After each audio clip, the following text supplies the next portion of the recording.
dzina lake zimechimira kupanga pamwepo. So Yehova nakuthandaza iye amene ali mulungu yekha, right?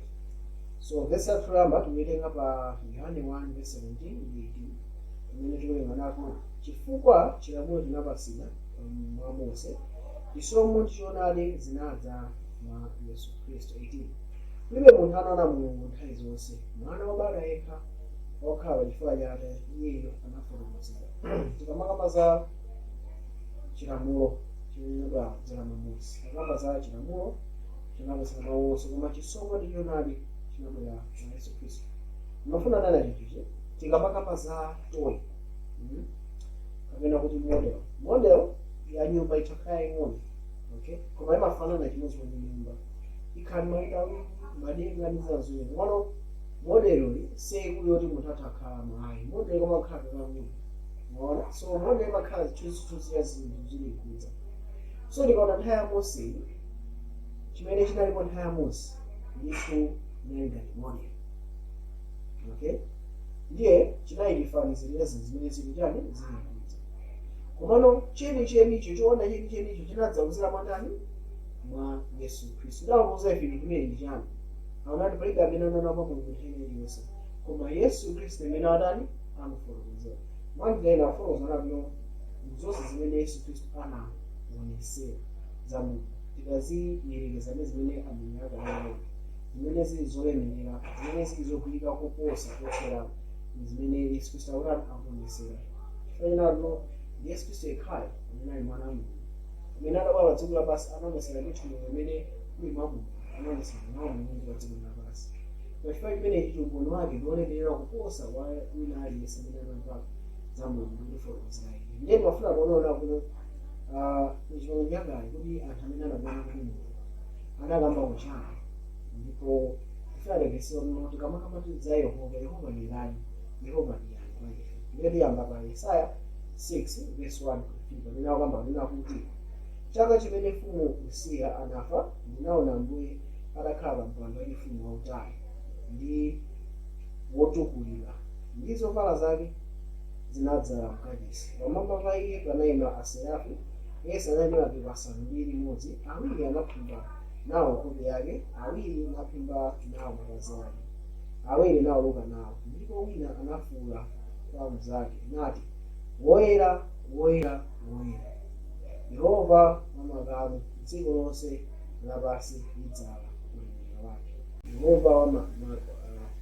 Yehova wamakamu, dziko lonse lapansi lidzala ulemerero wake. Nawo apakutuza za Yehova wamakamu amene ali Ambuye amene anakhala pa mpando wawo wachifumu, okay.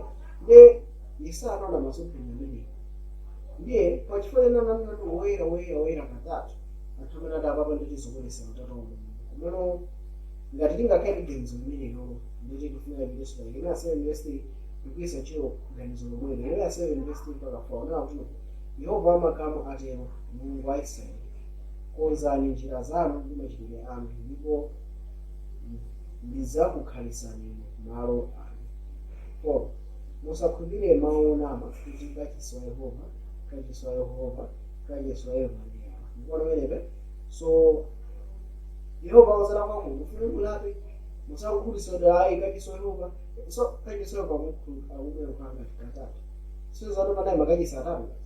Hayi kachisi ni mungati ni mmodzi. Ndiponso tikawerenga Chivumo chapter 4 akamati woyera woyera woyera, akamba za Yehova, akamba za Mulungu amene ali mmodzi. So ichi ndi ulemu umene akupereka kwa Ambuye wamakamu amene ali ngati ali mmodzi. Tiyeni tipite mu vesi lake Chivumo 4 verse 8 mpaka 11 akamba nawo kuti ndipo zamoyo zinayi chonse pachokha chinali nawo mapiko asanu ndi limodzi, ndipo zinadzala ndi masoko zina zonse ninkalima, ndipo sizipumula usana msuku kunena woyera woyera woyera Ambuye Mulungu wamphamvu yonse, amene ali ndi amene ali kuti. Woyera ine Ambuye wathu ndi Mulungu wathu kulandira ulemerero ndi ulemu ndi mphamvu, chifukwa mudalenga ndipo mwachifuniro chanu zinokhala ndi zina linjira. Ndiye tikaona amene kunikuona kuno kumwamba akupembedza ndithu okhala pa mpando waufumu amene ali Ambuye Mulungu amene analenga zonse.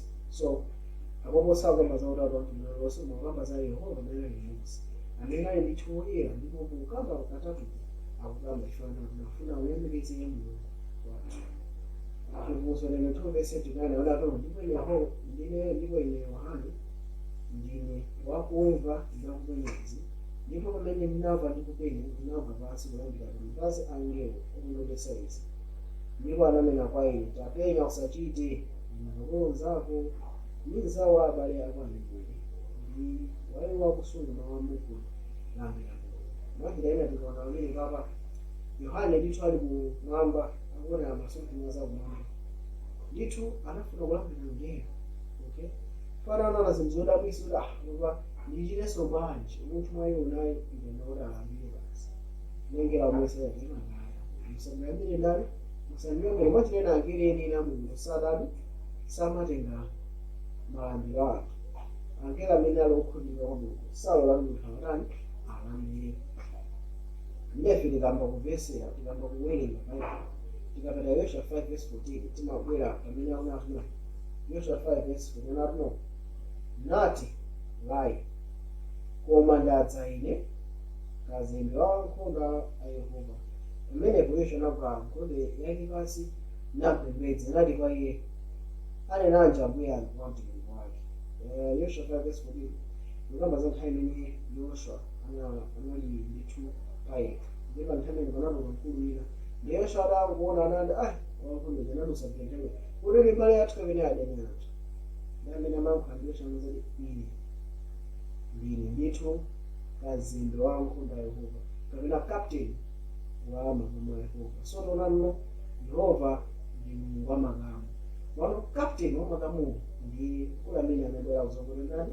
ndi Yosha timuona natino ameneyo amene akulandira ndi Yosha amene ndiye Yesu Khristu okay so Bible lona anthu awiri Atate ndi mwana wake Yesu Khristu amene amalamulira ndithu amene ama kwa hiyo mabiblia ulikuwa Exodus 14:19-24 akutoyafuna mno ndipo nthenga wa Mulungu wakutsogolera ulendo wa Israeli unachokako nutsata pambuyo pawo ndipo mtambo njo uja unachoka patsogolo pawo nuyima pambuyo pawo ndipo kunali ulonda wamammawa Yehova ali moto ndi mtambo njo anapinyera pa ulendo wa Igupto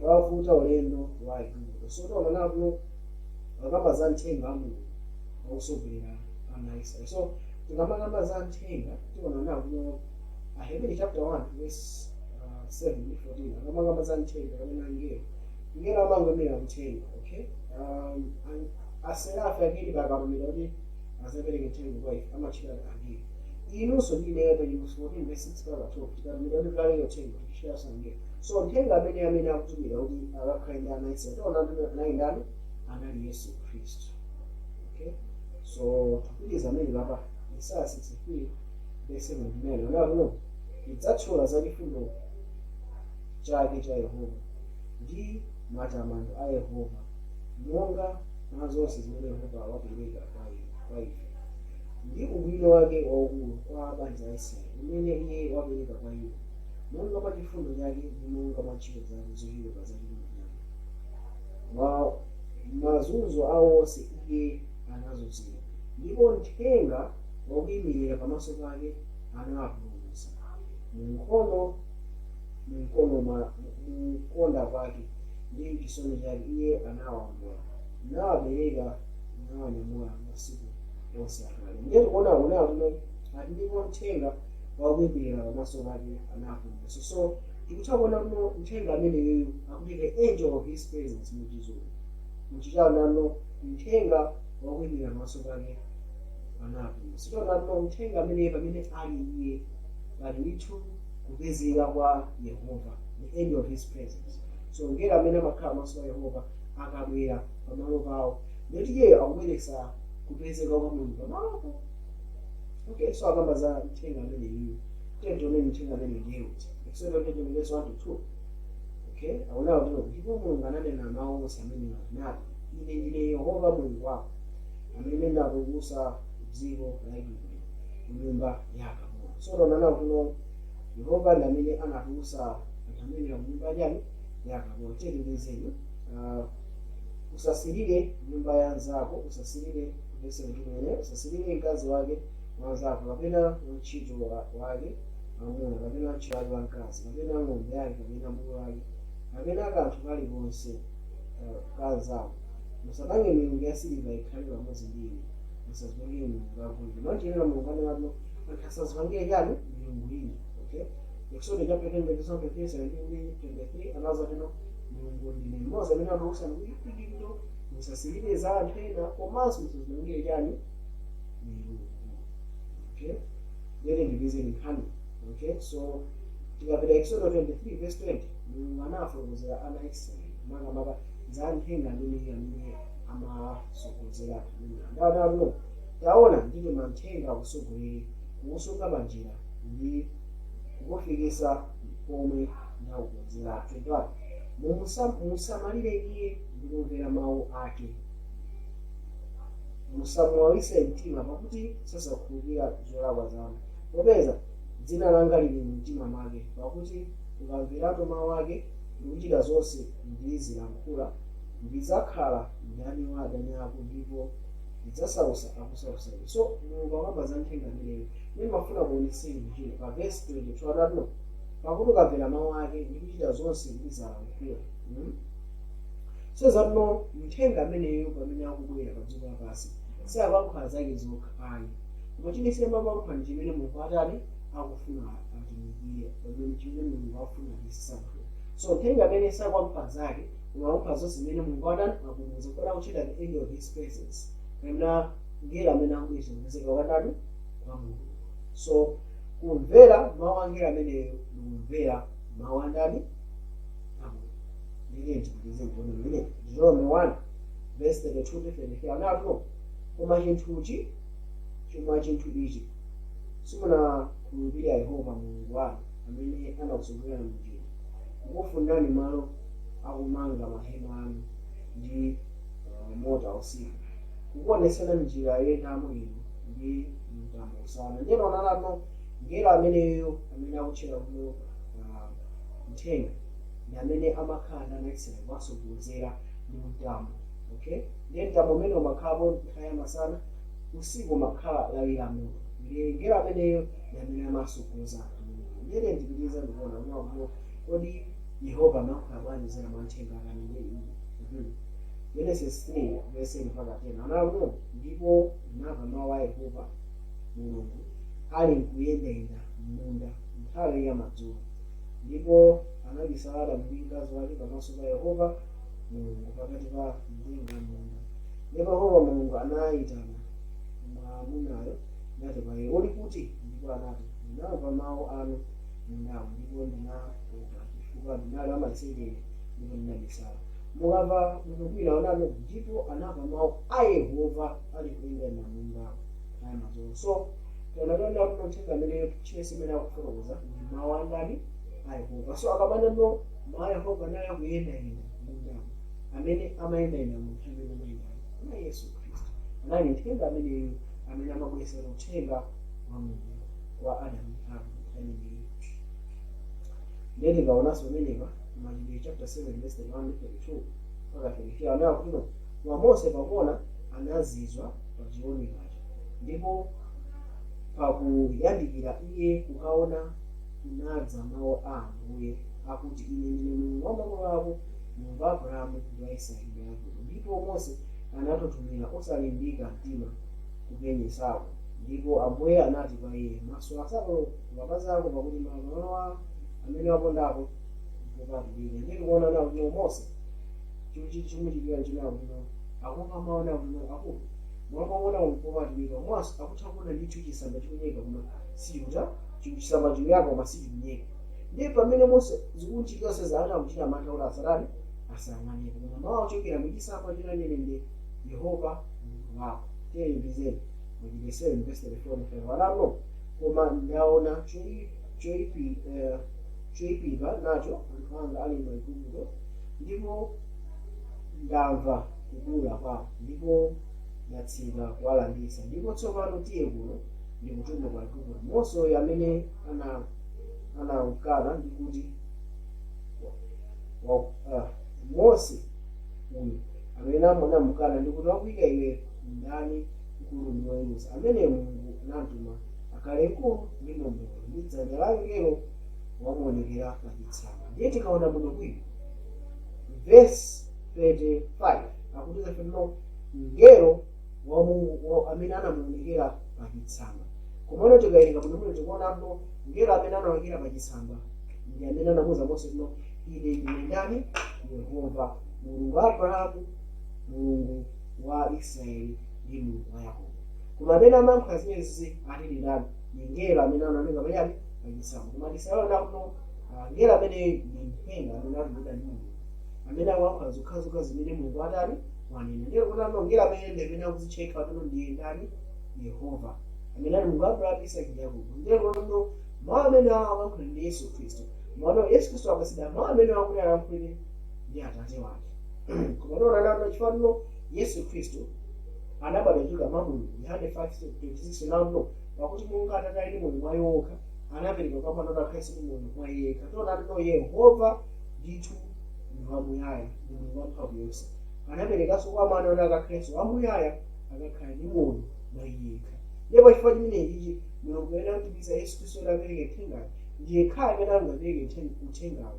Chifukwa Yesu Khristu nayenso ali Mulungu wa yekha. Ndipo chifukwa chimenechi Yesu Khristu atachedwanso dzina lopambana dzina lochita Yehova. Tikutaona chimene muno pachitsamba pati anayankhula mawu amene ati ndi mngelo amene tikutaona uthenga amene ali Yesu Khristu. Mayuda 27 verse 36 kunena unawo kuno amene anatsogolera natuluka nawo atachita zozizwa izi zinthu makumi ndi nyanja yofiira ndi chigulu zaka 40. Uyu ndi Mose uja adati kwa ana Israeli, Mulungu adzakutulutsa mneneri mwa abale anu monga ine. Uyu ndi amene anali mpingo chipululu pamodzi ndi mngelo wakulankhula naye m'phiri la Sinai, ndi makolo athu amene analandira maneno amoyo akutipasa ife. Ndakutinanso tino mngelo amene analankhula naye m'phiri la Ndani la Sinai. Tikumbukamo phiri la Sinai tinalankhula ndi yani? Ndi malamulo a Ndani mwa njira ine Mulungu anayankhula kudzera mwa Ndani mwa mwana wake. Tikamana usakhale nayo milungu ina amayankhula ndi mngelo ameneyo, amene amayankhula ndi uthenga ameneyo. Mawu amenewa ndi amene amatenga kuti amatenga kuchokera kwa Ndani kwa Yehova Mulungu wake. Tsono ndi Yesu Khristu amene amayankhula mawu amenewa kudzera kwa Mose. Muona amenepa ndiye tikaona pamenepa Malachi 7 verse 1 wapeza fenno koma Mose pakuona anaziwuza pachoonekacho, ndipo pakuyambikira iye kukaona kunadza mawu a Ambuye. Ndiye tikuona chonse chimene amayankhula uthenga ameneyo amayankhula mawu a Ambuye. Ndiye tikapita mchipangano chatsopano Yohane 1 verse 1 akutiza fenno pachiyambi anali mawu, ndipo mawu anali kwa Ndani? Ndipo mawu anali ndani? Tinaona kuti ndithu Yesu Khristu amayankhula ndithu. So tikaona pamenepa Exodus 20 verse 9 kuti usakhale nayo milungu ina koma ine ndekha. Tinaona zimene akuyankhula zimenezi ndi uthenga ameneyo, mawu amene akuyankhula ndi mawu anali a Yehova. Tinaona kuti phiri limene jali panali Mulungu wamphamvu yonse, panalinso ndani Yesu Khristu. Amene anayankhula mawu amene ndani uthenga Yesu Khristu. Ndiye tikupitize mzuluto zimenezi. Exodus chapter 3 verse 2-4-6 analo ndipo uthenga wa Mulungu anamuonekera mchilangali cha moto chotuluka mkati mwa chitsamba, ndipo anapenya, ndipo taonani chitsamba chili kuyaka moto koma chosamuyika chitsamba. Pamene Yehova anaona kuti adapukuta pakupenya Mulungu ali mkati mwa chitsamba, anamuyitana nati Mose, Mose, ndipo anati ndili pano. Ananena ine ndine Mulungu wa Atate wako, Mulungu wa Abrahamu, Mulungu wa Isaki ndi Mulungu wa Yakobo. Ndipo Mose anabisa nkhope yake popeza anaopa kuyang'ana Mulungu. Tsono unaona kuti pa nthawi imeneyi tikutaona kuti Mose anaopa kuyang'ana ndani? Mulungu. Umene amene akuyankhula ndi ndani? Uthenga ameneyo. Sizati uthenga amene ali ndi Mulungu wonse. Uthenga amene ndi Yesu Khristu. Mwanjira uthenga amene atauchita pa dzina lopambana lotchedwa Yehova. Chifukwa ndi Mulungu mwa ndani? Mwa yekha. in chapter 3 verse 15, chapter 3 verse 13 15 anakuno mulungu wa Abrahamu ndi Israeli wako mulungu wa makolo athu analemekeza mwana wake Yesu amene inu munapereka ndi kumukaniza pa Pilato poweruza iyeyo kummasula, koma inu munakaniza woyera molungamayo ndipo munapempha kuti munthu wambanda apatsidwe kwa inu, ndipo munapha mkulu wa Mulungu amene Mulungu anamuukitsa kwa akufa zayilira mwanjirena mkulu wa Mulungu kapena iye amene anapereka Mulungu wa zonse zomwe ndi Yesu Khristu. Mulungu ananena zonse zomwe mwandani mwa mwana wake Yesu Khristu. Ndiye tikutha kuona ndithu unakuno tikamawerenga Bible tikafikanso ngaphera mu Daniel chapter 3 verse 25 today akuzayifuna kuno anayankha nati taonani ndili kuona amuna anayo masoka ali kuyenda mkati mwa moto ndipo alibe kupweteka, ndi maonekedwe awo achinayi akunga mwanamu wa milungu. Nebukadineza ananena ati alemekezeni Mulungu wa Shadraki, Mesaki ndi Abedenego amene anatuma mthenga wake napulumutsa atumiki ake okhulupirira iye, nasanduza mawu a ine mfumu, napereka matupi awo kuti asatumikire kapena kulambira Mulungu wina aliyense wa Mulungu wawo wawo. Ndiyeno kuona Nebukadineza atanaona ndithu moto mwana amene wachifoyo sidauja napo wachifoyo akuona ngati mwana wa milungu. Mwachita Nebukadineza analasa kuzindikira chimene chikuchitika, komano tikapitira kuona pano Mulungu anatumiza nati mthenga pameneyo. So tikutha kuonana kuti ndithu Yesu Khristu ndi mthenga amene ndithu adakapulumutsa ana amene awa ku nyanja ya moto imeneyi. Imene fere verse 4 anakuno ndani anakwera kumwamba miyambo pepani miyambo fere verse 4 manisangalasa kuno ndani anakwera kumwamba anatsikanso, ndani wakumbukira nafumbata mphepo, ndani wamanga madzi m'mayala ake, ndani wakhazikitsa matsirizo osadziwa, dzina lake ndani, dzina la mwana ake ndani, kapena udziwa apa kwamba za chilengedwe ndi akamba za iye amene ndamanga zonsezi ndafuza dzina lake ndi ndani 1, dzina la mwana ake ndani. Ndiyena wanaona kuno dzina la Atate ndi Yehova wa makamu, koma kwa Yesu Khristu akuchitanso pa dzina limene lokoma lochita Yehova pali Yesu Khristu ali muno mwa iye yekha. Ndiye tikutha kuona kuti Yesu Khristu ali ndi Mulungu wonse maomboli amene tafotokozera amenewo. Tikaona yanga itanadi kuona kuno ndithu Yesu Khristu anakumana ndi anthu atsogoleri akale, ndipo iwo anangonzera kuti wabwera ndi wa Mulungu. Okay, tiye tipite Genesis 21 verse 13 akuti ya ndipo manali potenga mabere ziwetozo ine ndinatukula maso anga ndipo ndinapenya kulota. Taonani atonde okwera ziweto anali ali pyoliro mpyolo amatoto ndi amangamanga. Mthenga wa Mulungu ndipo anati kwa ine kulotamo, Yakobo nati ndine pano, ndipo anati tukula maso ako nuone atonde onse amene akwera ziweto ali mpyolo miyekweyo amatoto ndipo ndi amangamanga, chifukwa ndaona zonse zimene Labani akuchita iye. Ine ndine Mulungu wa ku Beteli uja unathira mafuta pamala paja pamene unandilumbirira ine chilumbiro. Tsopano uka nuchoke dziko lino nubwerere ku dziko la abale ako. Ndiye tikuona pamene pakuona kuti mthenga wa Mulungu chingaikizidwa kwa angel of the Lord. So mthenga wa Mulungu chilawo kamba bwino mthenga wa Mulungu anabwera, koma mthenga amene akuti ine ndine Mulungu wa Beteli. Mwanjinena mthenga wa Mulungu ngeno naye sanganene zimenezo ndi Yesu Khristu yekha amene ali mthenga wakulu wonse, amene ali mwana wa Mulungu wa Mulungu, mthenga amene akuti iye ndiye Mulungu wa ndani wa Beteli. Ndiye tikuona nano Yesu Khristu ndithu ndi Mulungu wonse waolengedwa kwa ife tonse olengedwa. Ndiye tipitirize kuona amene oweruzaso Manoa ndi banja lake anakupanaso zimene. So oweruza 13 verse 2 Luka 6 mpaka 9 akuti ndipo panali munthu wina wa Zora wa banja la Adani dzina lake Manoa, ndi mkazi wake analibe mwana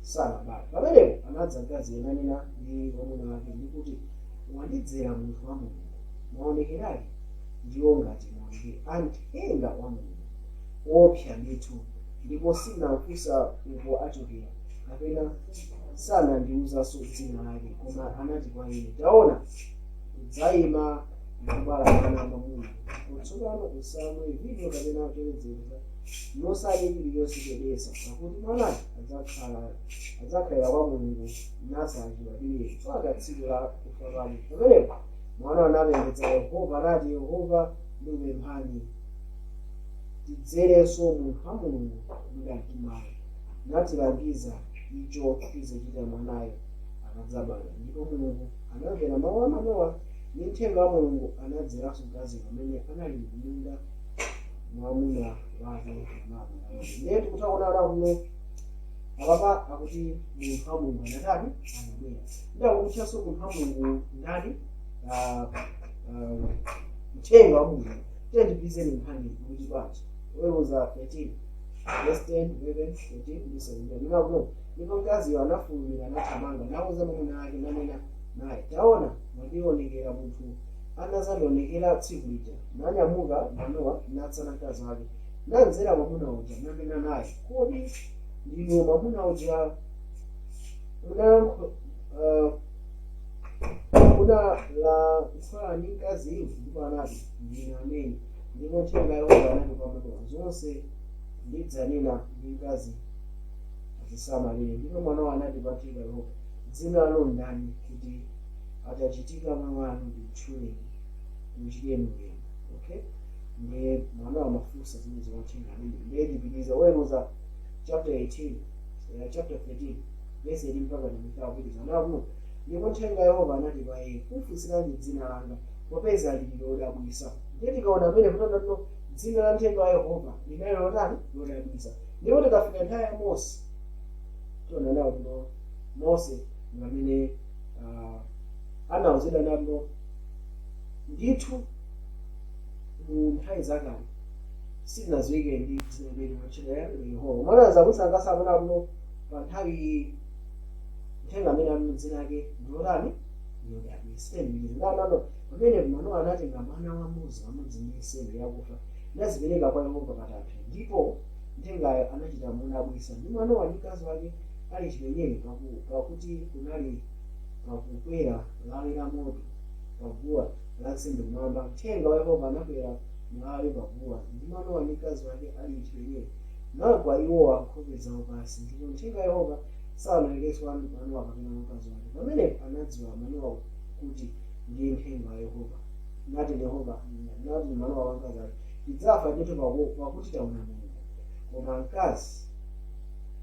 Koma mkazi wake ananena naye, Yehova akadafuna kutipa sadakalandira nsembe yopsereza ndi nsembe yaufa pa dzanja lathu, kapena kutionetsa izi zonse, kapena kutipemphetsa zoterezi nthawi ino.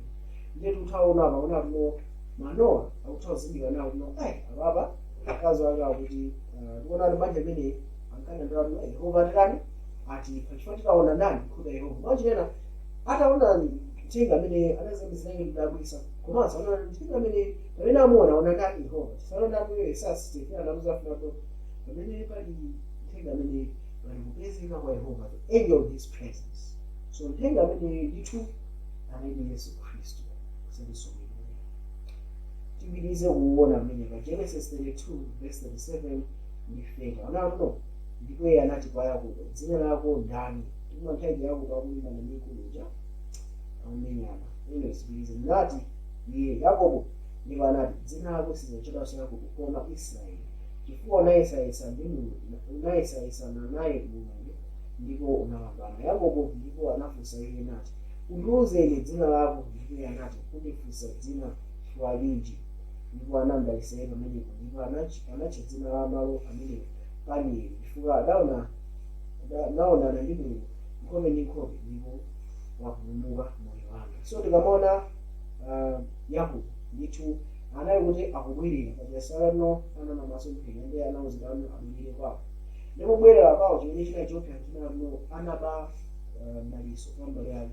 ndamwamoni baraka akamupha amuphadi pachingiriyeni chifukwa iye anali yani daliso namadandolo ndamawedende popemera njira nango pene akamugera namomenyana naye nanjira kumakhono imene ali mtima mwake ndikuti machimo anga akhululukira mwa nthawi ndikuthauna no akulimbana nekulu mama anamugwira nanana wamuchola anawi yangu anakugwira mkulu nakuzindikira kusiyana mpaka mdalisa nazati amene amalimbana naye si munthu wanga koma mthenga wa Mulungu ndipo kondalisa anamusiga dzina lake kuchita choneno Yakobo anasimula Israeli ndipo chifukwa chimenechi akuti Yakobo ananena ine ndaonana ndi Mulungu khode ndi khode Mulungu amene anamona naye ndani Yesu Khristu wanjirere taunena ndi woveka pano kona no Yesu Khristu ndi Mulungu Yesu Khristu ali ndi umulungu wonse Yesu Khristu akuchita pa dzina lokoma lodabwisa kuchita ndani Yehova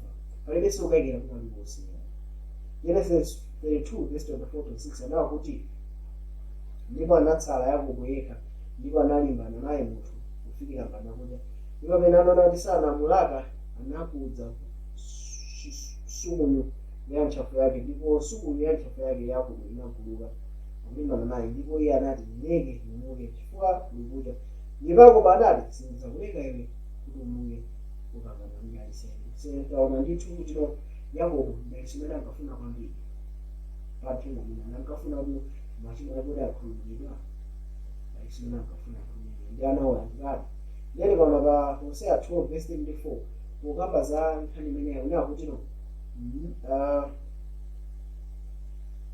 mimba anagwira kuchipembedzo cha mkulu wake ndipo atatuluka mphamvu anayambana ndi Mulungu ine anayambana ndi wamthenga napambana analira anapembedza iye anapembedza iye ku Beteli ndi kumeneko iye analankhula ndi ife ndiye tikuona kuti Yakobo anayambana ndi Mulungu ine ndi mthenga wa Mulungu salanda anaonaso masomphenya kuti ine ndi Yehova ine ndine Mulungu wako imba ku Beteli okay anamuzene ndi Mulungu wako ku Beteli ndiye Yakobo anawuzidalala abwirirewo ndipo kubwirira anayamba naso ndani ndi Yamini wachikhulupiriro chikhulupiriro sichinafe atazati ngati Yehova atazatibwere ngati Mulungu wanga atazatibwere ine ndikhale muchiti chimenecho nda tikuthaona nno mthenga amene ndamene anakumana ndi Yakobo maloto anayimba naso panjira ndipo Yakobo analambana chikhulupiriro chake sichinalambana ndiye timafuna kuona kunena kuti Bibuli imangabatiza awiri amene ndi Mulungu imangabatiza chimenechi timafuna kuona pamene nkhani ya Abraham Genesis 18 verse 22-26 anati ndipo anthuwo anatembenuka anachoka kumeneko napita kunka ku Sodomu koma Abrahamu anayimabe pamaso pa Yehova ndipo anati Yehova ndikapita ku Sodomu kulungama makumi asanu mkati mwa mudzi ndizasiya malo onse chifukwa cha iwowa tiona nato panabwera atatu amene anakumana ndani ndi Abrahamu tiona nato mkhani awiri mwa anali angelo mmodzi wala kutchedwa ndi Yehova so Yehova akumana ndani ndi Abrahamu Yehova amene atiza na Abrahamu ndakuchokera kwa Yehova amwe kuti muweza 50 kwani muweza 20 kwani muweza 10 kwani muweza kwa Sodomu ndi Yehova wasimiza hayi simbamu wa Sodomu koma Yesu ndimafuza ndani chisomo cha Mulungu athotereza malo onsewa chifukwa cha ine amene mwa Yesu Khristu tingonaso chifundo chino cha Mulungu tiyatipilizeni Genesis 19 verse 16 anato koma anachedwa ndipo anthuwo anamugwira dzanja lake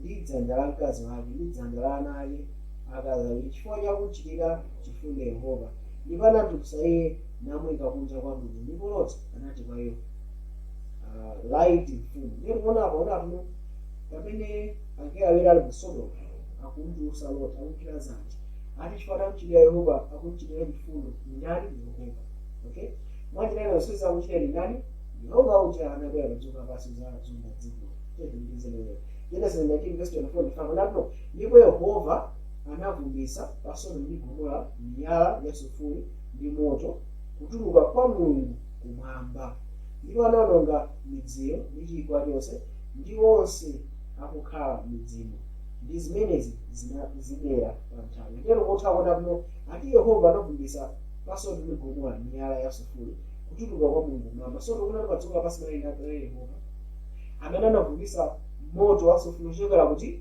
kwa Mulungu kuti kumwamba wanjena Yehova ali patsima ndi ndani anali mthenga wa ndani wa Mulungu amene Yesu Khristu anavumbisa moto wasifulukira kwa Mulungu kuti kumwamba, right? So kwa Mulungu kumwamba ndi Yehova amene ali Mulungu wa makama Atate a ndani wa Yesu Khristu. So tikutaona lero kuti Yesu Khristu ali ndi Mulungu wonse. Yohane 20:11 no Thomas anayankha anati kwa iye, Ambuye wanga ndi Mulungu wanga, namulandire. Okay, so Thomas anakayikira koma Yesu Khristu abwera pakati paye. Thomas anagwada ndikuwiriza, Ambuye wanga ndi Mulungu wanga. Mwanjirena Yesu Khristu ali ndi Mulungu wonse.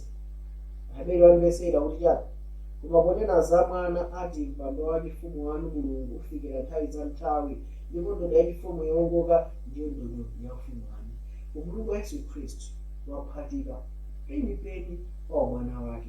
Mwana wake wa Yesu Khristu umene waphatika akhale Mulungu. So pokamba za mwana ati Mulungu. So mwanjira ino mwana wa Yesu Khristu kwa Atate umene waphatika akhale Mulungu wonse wa anthu. Icho ndi chipembedzo chathu chotheratu Yesu Khristu ali Mulungu. Kuti nanga Yesu Khristu angapembedzedwe Afilipi 2:6-9 ndi 10 anati amene pokhala nawo maonekedwe a Mulungu sanachiyesa cholanda kukhala ofanana ndi Mulungu. Mwa ikinso Mulungu anamukwezesa iye nampasa dzina limene liposa mayina onse, kuti m'dzina la Yesu kuno lililonse lipinde, la zamwamba ndi za dziko ndi za pansi pa dziko. Mwanjirena Mulungu amene anakweza Yesu Khristu kuti aliyense apembedzere kuchita ulemerero wa ndani kwa Mulungu. Mwanjirena Yesu Khristu anapembedzera ndipo icho chikhala chinthu cholandikika chifukwa Yesu Khristu ali Mulungu wonse, right? Tiyandikilizeni kuyankha kusomera kuti Yesu Khristu ali ndi umulungu. Tiyandikilizeni Yohane 5:13 anati chifukwa yake Ayuda anawonjeza kufuna kumupha, si chifukwa cha kuswa dzuwa la Sabata lokha, komatu anachanso Mulungu Atate wake wa iye yekha, nadziyesera olingana ndi Mulungu. Mwanjirena Yesu Khristu akamati no Atate wake ndi Mulungu wakumwamba, amatchula mosindika kwambiri moti ankhaja mfuna tosemana Yehova ndiye Atate wathu. Kono iye amatchula mosindika kwambiri kumuonesa kuti iye ndi mwana wa ndani wa Mulungu, chifukwa iye amafuna amuphe. Mukuona here? So umwana wa Yesu Khristu ndi chinthu chofunika kwambiri uchepesesa. Yesu Khristu amasindika chimenechi inafotokozera Mulungu ndi baba ake tiye timuphe. Mukuona here? So Ayuda samamula ndi Yesu Khristu ndi mwanamu. Unazungeza sono na Kristo apiga mena kwa Trinity amakana so Yesu Kristo si mwana wa Mungu amakana. So hizo vese so bitu. Yohane 1:1-14 anamba banyama banayi mawo ndipo mwana ali wa Mulungu ndipo mawo ndi Mulungu. Ndipo mawo anasambika thupi nakhazikika pakati pa ife. Ndipo taona ulemerero wake ulemerero wonga wobala yekhala Atate wodzala ndi chisomo ndi mwana. So utaona bno ulemerero wa Yesu Kristu ndi ulemerero wokhala wonga wa Atate. Yesu Kristu ndiye mawu a Mulungu. Yesu Kristu ndiye mthenga wa Mulungu amene akuliza zonse zimene Mulungu akufuna. Yohane 5:8-15 ameno Yesu anati kwa iwo, ine ndinenera kwa inu asanayambe kukhala pano ndipo ine ndilipo. So Yesu Kristu adalipo nthawi za nthawi. Abrahamu asanakhale Yesu alipo kale nthawi za nthawi. Tiyandikilizeni Mateyu 14:20 anati ndipo iwo amene anali ngalawamo anamugwadira nanena zoonadi ndi mwana wa Mulungu. Nthawi zonse Yesu Khristu alikuwa zoziza zochita kuonesera kuno izizi nzabadira de anthu amazizwa ndipo amazindikira nato Yesu Khristu ndi mwana wa ndani wa Mulungu ndipo samakana iye. Mateyu 3:7 pakuti uyu ndiye ananena Yesaya mneneri kuti mawu ofuwula m'chipululu, konzani khwalala la Ambuye, lungamisa njira zake. So Yohane amene akugwira ntchito yake Mateyu kulemba za Yohane akuti ndithu uyu ndi uja ananenera uno konzani njira ya Ambuye.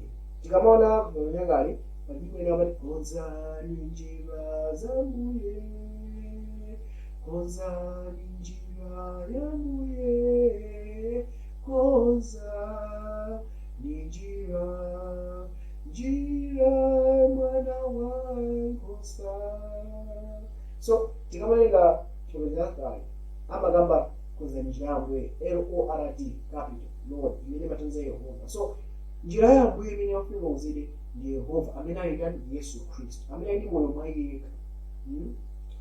Yohane 11:25 mpaka 27 anawa kuti no Yesu anati kwa iye ine ndine kuuka ndi moyo okhulupirira ine angakhale amwalira adzakhala ndi moyo. So Yesu Kristu ali ine ndine kuuka ndi chani ndi moyo ndi moyo zimene anaka ananena ndiye inde ambuye ndakhulupirira ine kuti ndinu Khristu mwana wa Mulungu wakudza m'dziko lapansi. Siwanjeni Yesu Kristu anafotokoza umulungu wake kuuka ndi moyo ndiye pokhulupirira zimene zati no inu ndinu mwana wa ndani wa Mulungu. Siwanjeni Yesu Kristu uli akhale ndi moyo mwa iye kuti atchedwe Yehova chifukwa Atate wake ndi Yehova wamphamvu yonse. Ndipo ife imene iye ali ndi dzina lodabwitsa kwambiri amutchedwanso kuti Yehova. Ndiye tikuthaona pamenepa kuti Yesu Kristu ndi amene akupangira kuti akhale ambuye komanso Khristu. Tione Yesaya 40:9 mawu ofula m'chipululu konzani njira ya Yehova lungamitsani m'dziko loti khwalala la Mulungu wathu. So Yehova akutchula amenepa Mulungu akutchula amenepa panjirani ndi Yesu Khristu. Fano Mateyu 3:3 ananenga ulosomenera pa Yesaya 40 ndikulifotokozera kwa ndani kwa Yesu Khristu. So Yesu Khristu ndi Yehova wathu ndiye Mulungu wathu. Palibenso amene afuna zina ndi Yesu Khristu ndi olengedwa. Yowe ni tu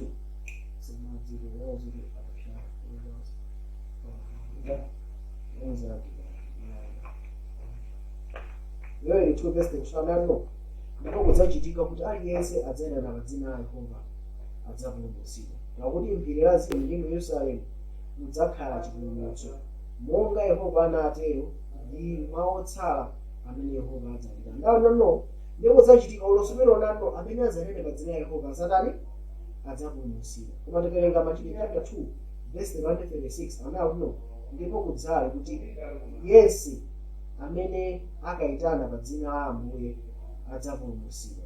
Pamenepo lizindikiritse ndithu banja lililonse la Israeli kuti Mulungu anamuyesa Ambuye ndi Khristu Yesu amene inu munamupachika. So pa Machitidwe 2 Petro kulalika za uthenga anagwiritsa ntchito mawu a Yoeli 2 verse 32 ndipo mawu amene akamena kuyitana pa dzina la Yehova ndi akamena kuyitana pa dzina ndani la Yesu Khristu. Mwanjira Yehova ndi amene akutcha akuyimirira kuno self existent yawo amene akhala ndi moyo mwa iye yekha. So Yesu Khristu ndithu ndi Yehova. Yesu Khristu ali ndi moyo mwa iye yekha. Marko 12 verse 32 ndi 33 akuduza ifanano ndipo mlembi anati kwa iye chabwino mphunzitsi mwanena zoona kuti ndiye mmodzi ndipo palibe wina koma iye ndipo kumkonda iye ndi mtima wonse ndi nzeru yonse ndi mphamvu yonse ndi kukonda anzake monga adzikonda mwini ndipo kuposa nsembe zopsereza ndi zamphamvu zonse ndi nsembe zophera. Marko 12 verse 23 nawo iwo anadza mmodzi mwa alembi namva iwo ali kufunsa pamodzi ndipo pakudziwa kuti anayankha bwino anafunsa iye lamulo latsogolo la onse ndi lino. Yesu anayankha kuti latsogolo ndi mvera Israeli Ambuye Mulungu wathu Ambuye ndiye mmodzi. Ndiye Yesu poyankha zimene zaona mvera Israeli Ambuye wathu Yehova Ambuye wathu Mulungu ndiye ndani ndiye mmodzi. So Yesu Khristu anafotokoza nalo pale Ambuye wathu amene ali ndani ali mmodzi. Ambuye amene ali mmodzi ndiye utiyo. Tikapita pa Yohane 8:1-42 akufunsa nalo inu muchita ntchito za Atate wanu. Yohane 8:1-42 anati kwa iye sitinabada ife m'chigololo tili naye Atate mmodzi ndiye Mulungu. Yesu anati kwa iwo Mulungu akakhala Atate wanu mudakamukonda pakuti ine ndinatuluka kuchokera kwa Mulungu pakuti sindinadza kwa ine ndekha koma iye anandituma ine. Ndiye anthu akunadiya ife tisinakhala itinena Atate wathu mmodzi ndiye ndani Mulungu zikakhalezo zimene anamvera ifani ineyo ndinatuluka ndikuchoka kwa ndani kwa Atate. Yesu Khristu anachita kubala kwa Atate ndichoka kumwamba dziko linaliyani lapansi. Okay, Yohane 8:4-6 akunena kuti Yesu anayankha nati ngati ine ndizilemekeza ndekha ulemerero wanga uli wachani. Atate wanga ndiye wotilemekeza ine amene munena za iye kuti iye Mulungu wanu Atate wa Abrahamu anakondera kuona tsiku langa ndipo anaona masangalala. So tona no Yesaya Yesu Kristo akafukuza bana kuti apapo atate wanga ndiye amene manati ndiye ndani Mulungu anojena Mulungu wa Israeli ndiye amene atate wa ndani wa Yesu Kristo. Hadi Yesu tenda na kuti Yesu anati kwa yende ndine na kwa inu asanayambe kukhala Abrahamu ndipo ine ndilipo. Tuona la kuti Yesu Kristo anakhala kuchokera nthawi za nthawi. Yesu Kristo akawauza anthu Mulungu wanu ndiye atate wanu. Mwanjena akamagamba za mverani Israeli ambuye mverani Israeli kuti Mulungu wathu Yehova ndiye mmodzi. Amagamba za atate amene ali atate wa ndani wa Yesu Kristo. So Yesu Kristo zimene zanazifotokozera mafuna tibirize Yohane 12 verse 9 mpaka 50 ndifotokozera nawo kuti Yohane 12 verse 9 mpaka 50 nono pakuti sindinalankhula mwa ine ndekha koma atate wandituma ine. Yemweyo anandipasa ine lamulo limene ndikanene ndi limene ndikalankhula ndipo ndidziwa kuti lamulo lake lili Mulungu wosatha. Chifukwa chake zimene ndilankhula monga momwe atate wanena ndi momwenso ndilankhula. So tiona nalo umene tikunyaka mthenga wa Mulungu ane Yesu Kristo amene amalankhula zokhazokha zimene Mulungu atate wampasa. Atabwasa pa dziko lapansi anabisa kukhala mthenga wa Mulungu. Anabisa kukhala Emmanuel Mulungu nafe. Yesu Kristo chine sanawanena amenena zokhazokha zimene Mulungu atate amuuza. Okay? Yohane chapter 4 verse 20-22 anena kuti makolo athu analandira mphiri ndipo inu munena kuti mu Yerusalemu muli malo woyenera kulandira manja. Yesu ananena naye tamvera ine mkaziyo kuti ikudza nthawi imene simudzalandira atate kapena mphiri kapena mu Yerusalemu. Inu mulambira chimene simuchidziwa, ife tilambira chimene tikudziwa pakuti chipulumutso chichokera kwa Ayuda. Ndiye tikuona napo ali chipulumutso chimachokera kwa Ayuda chimene amapembedza Ayuda ndi Mulungu mmodzi amene ali ndani atate. Mulungu wake amene ali atate wa ndani wa Yesu Kristo. So akufotokoza asimaya amene no chipulumutso chichokera kwa ndani kwa Ayuda. Ndiye ndione kunalo koda kamakamba za Mulungu mmodzi akamba zoti chani. Yohane 7 verse 3 aona kuno koma moyo wosatha kuti akandziwe inu Mulungu wona yekha ndi Yesu Kristo amene munamtuma. Mwandinena ndikutaona kuno Mulungu wona yekha ndi mmodzi amene ali ndani atate amene zonse zichokera kwa iye. Okay? Ndi Yesu Kristo amene anamtuma zonse zili mwa iye. Wana kwa Davis. So ndikutaona kuno alipo awiri Mulungu wona yekha ndi mmodzi amene ali ndani atate. Tikamagamba za Mulungu wona yekha tikamba zokuti zonse zinachoka kwa iye. Ngakhale mwana wake anachokera kwa ndani mwa iye. Ndipo family atate ni Mulungu wona yekha. Okay? Koma pambali pa ichi tuona lano fana aidi mwana aidi Mulungu wonse umene mwana ali mwa atate. Alright, tendibirize ni hande Luka 10 verse 21 uno nthawi yomwe iye anakondera ndi movo overa nati ndikuvomereza inu atate ambuye wakumwamba ndi wa dziko kuti izi munazibisira anzeru ndozimira ndipo munaziululira ana amakanda. Inedi atate pakuti lero kudakondweretsa pamaso panu. Mwanjira Yesu Kristo amakafotokoza za Mulungu amamtchula kuti ndi atate wake. So chifukwa chino Yesu Kristo achika kwa atate ndaumena kuchita Mulungu wona muona mene yekhayo zili ngati mene zimakhala kuti ineyo ndine Tembo. Okay? Mamangaso ni nani ni Tembo. Muona mene pe. So chifukwa chimene chimwe tatawa kunyumba kuti ndifuna Tembo ine ndiru andi ndifuna Tembo ine sisi nini sindizo Tembo ya koma zonse zatu akufuna ndani bambo anga akufuna atate wake. Muona mene pe. So ndithu nthuzi zikufotokozera ndithu moveka matine Yohane chapter 10 verse 36 anawo ine ndi atate ndife amodzi. Okay? Kodi inu munena za iye amene atate anampatula namtuma kudziko lapansi uchita wani chifukwa ndinati ndili mwana wa Mulungu. Ndimakufuna kuima kayi pano pati fotokozo ndawo kuno tikawerenga buku la Yohane kapena mabuku 4 aumboni a Yesu Kristo Mateyu, Marko, Luka, Yohane tiona ndabno nthawi zonse Ayuda akafuna kumupha Yesu Kristo amakhala kuti Yesu Khristu amanena kuti iye ndi mwana wa Mulungu. Mukuona ameneyo akaona kuti iye ndi mwana wa Mulungu akadya mavesi sakuthera nono uyuda ali ndi mwana wa Mulungu tete iye osayi Mulungu nditi babake ndi Mulungu yasakhala ndi amafuna kumpa chifukwa chiti chimenechi samafuna kuti iye azike pa level imodzi ndi Mulungu. Okay, mwanelero a Kristo kuti ndiye Yesu akakhala mwana wa Mulungu anachekesa timukweze ndeti mwiki Mulungu mwana ndira kuchosa ali mwana akandani wa Yesu Kristo.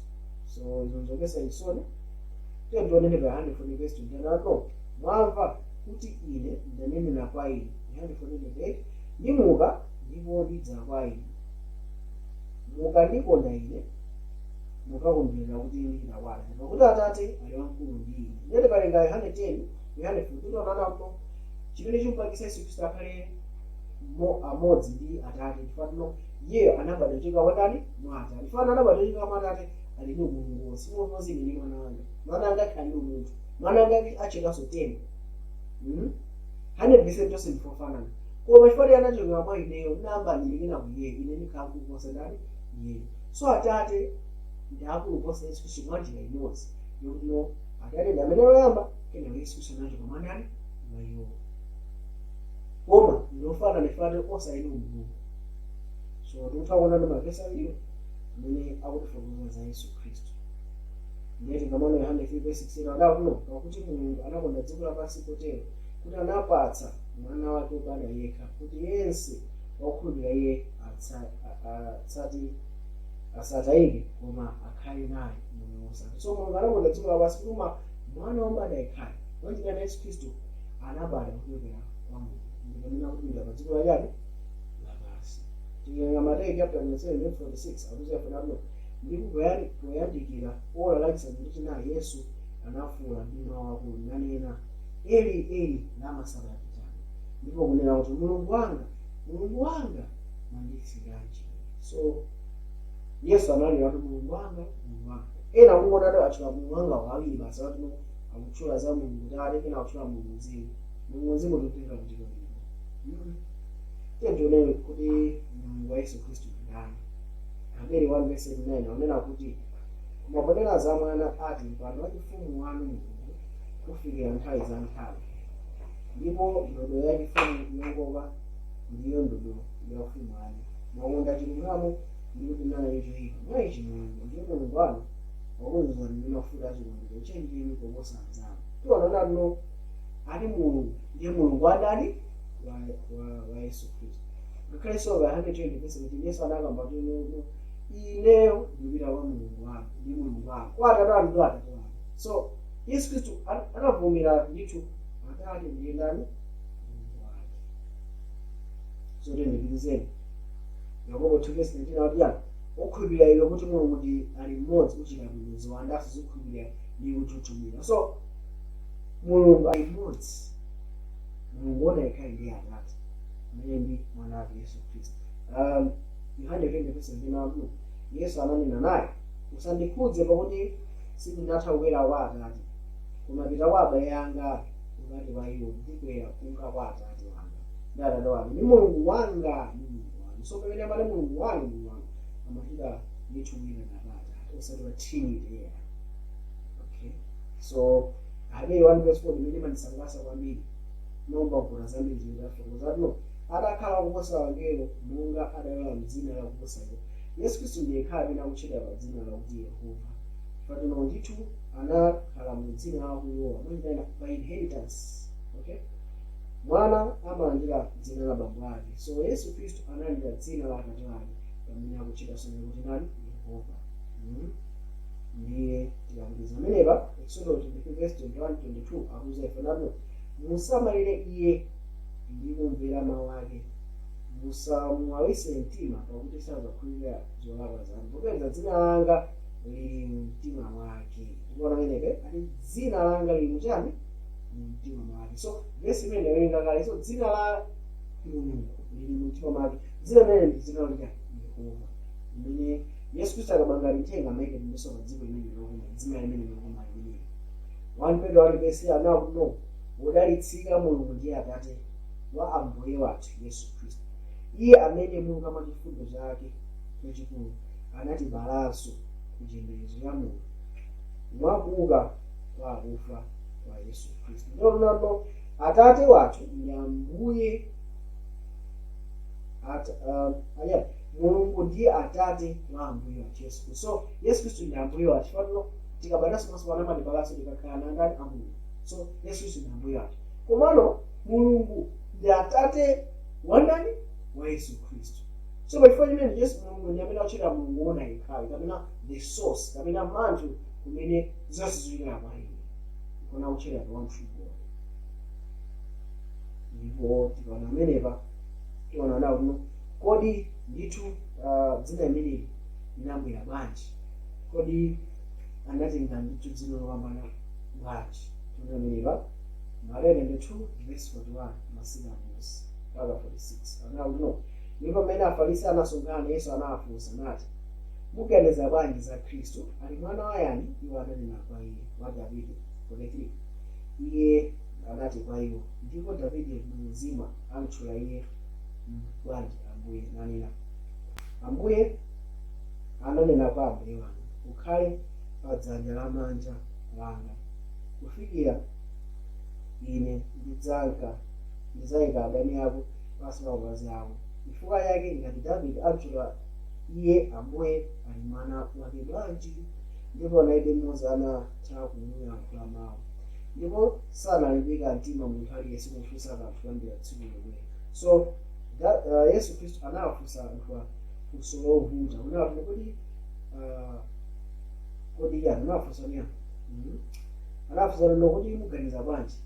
Khristu ali mwana wa yani? Ndani ali mwana wa Davide? Anawafunsa okay, nde Davide akunena bwanji kuti no Ambuye wanga?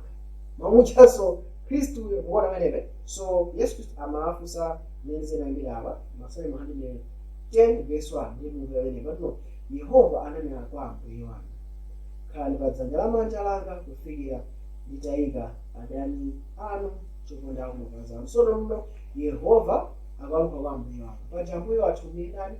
Yesu Khristu. So Yehova amakamba kwa Ambuye wathu. Ngati zimafika pena no the Lord said to my Lord. The Lord capital said to my Lord. Yes? So my Lord akwamphanoka. So the Lord oyambira ndi nani? Ndi Atate amene akwapha ndani? Kwa Yesu Khristu amene Ambuye wathu. Kubuza ife nawo ndino pepani kubuza Lord wina nokhala dzanja ndani namanja. So nona Yehova ndi amene akwapha ndani? Kwa Yesu Khristu. Tembirize Masalimo 45 verse 7 nawo no mpando wachifumu anu Mulungu ukhala nthawi zonse za kamuyaya. Ndodo yachifumu ya ufumu wanu ndiyo ndodo yolunjika. Mukonda chilungamo ndipo mudana nacho choyipa. Chifukwa chake Mulungu ndiye Mulungu wanu wadzoza inu ndi mafuta achikondwerero wosanzana.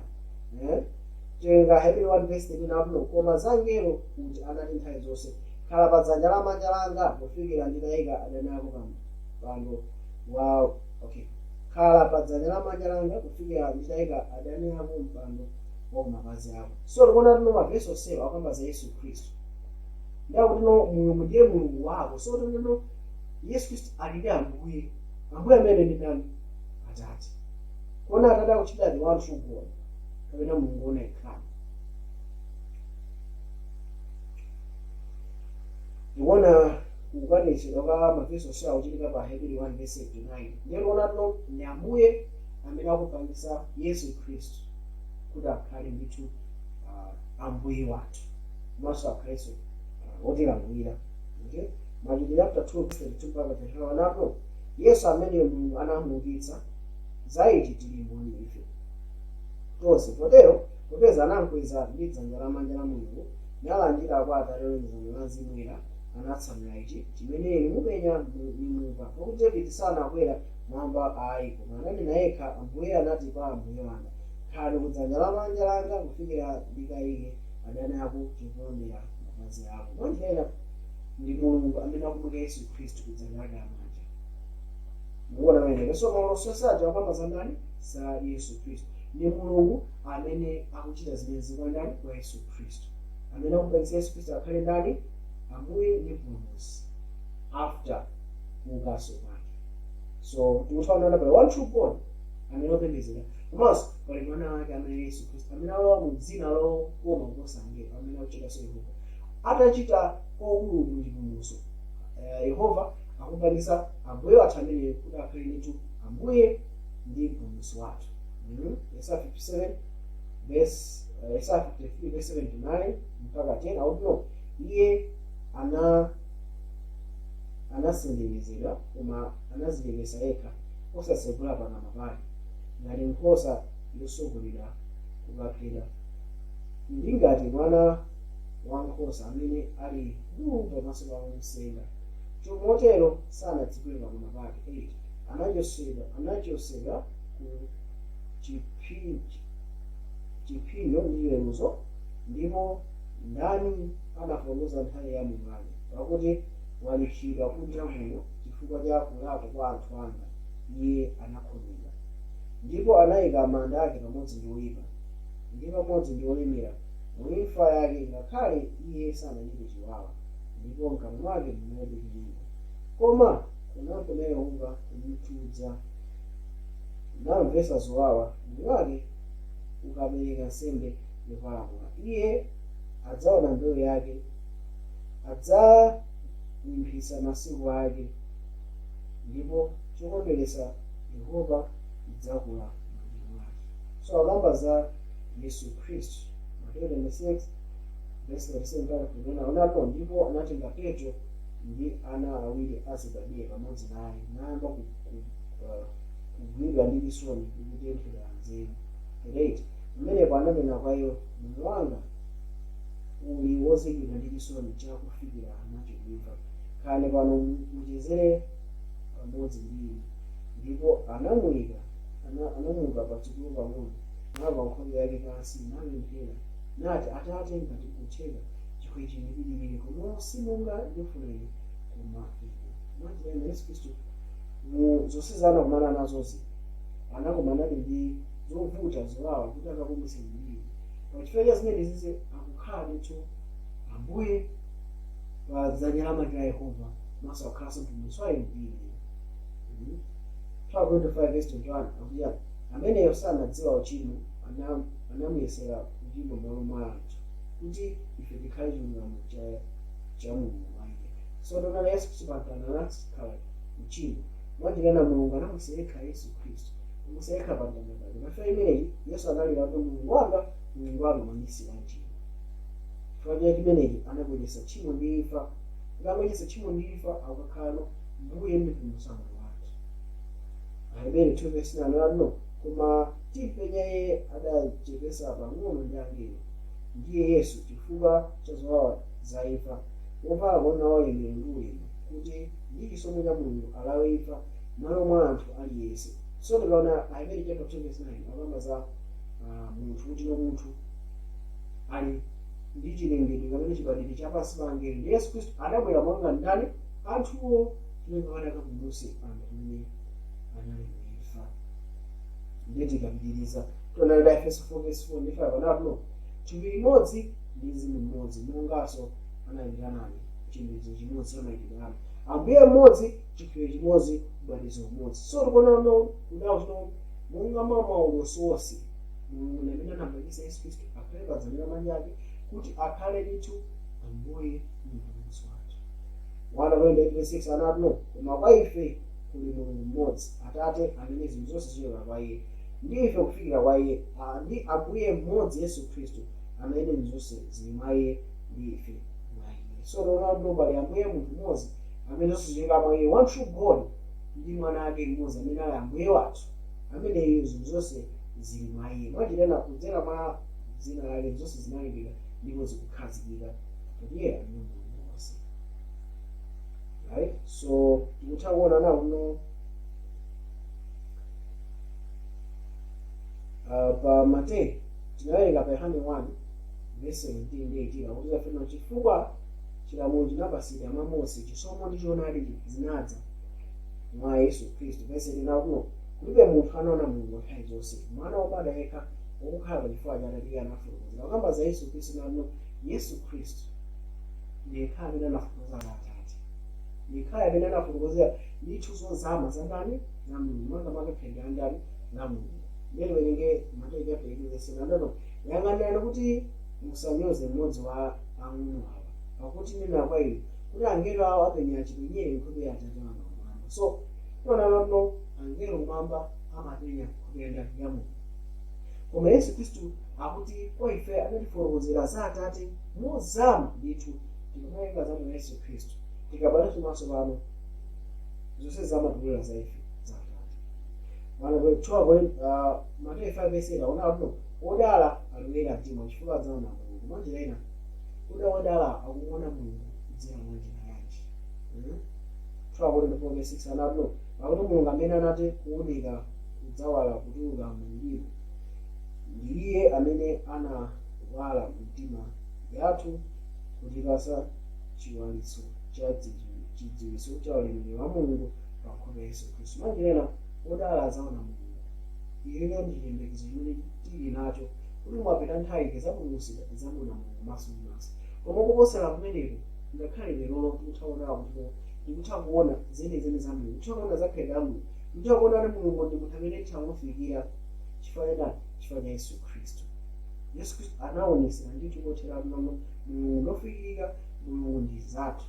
Timotheo 2:18 ndipo anati ndipo sipadzakhalanso ulemerero uliwonse ndipo mpando waufumu wa Mulungu ndiwo mwana wankhosa zakhala umene ndi akapolo ake adzamtumikira iye nadzaona nkhope yake ndipo dzina lake lidzakhala pa mphumi pawo. Mwanjira ina palibe amene anaonapo Mulungu nthawi yonse koma Yesu Khristu anafotokozera iye. Mwanjira ina tikuthaona kuno Yesu Khristu ndiye khaya amene anafotokozera Mulungu, ndiye khaya amene anabwera kuzoto zafika kupemphera Mulungu wathu wamphera taziza kwa Atate wathu Ambuye.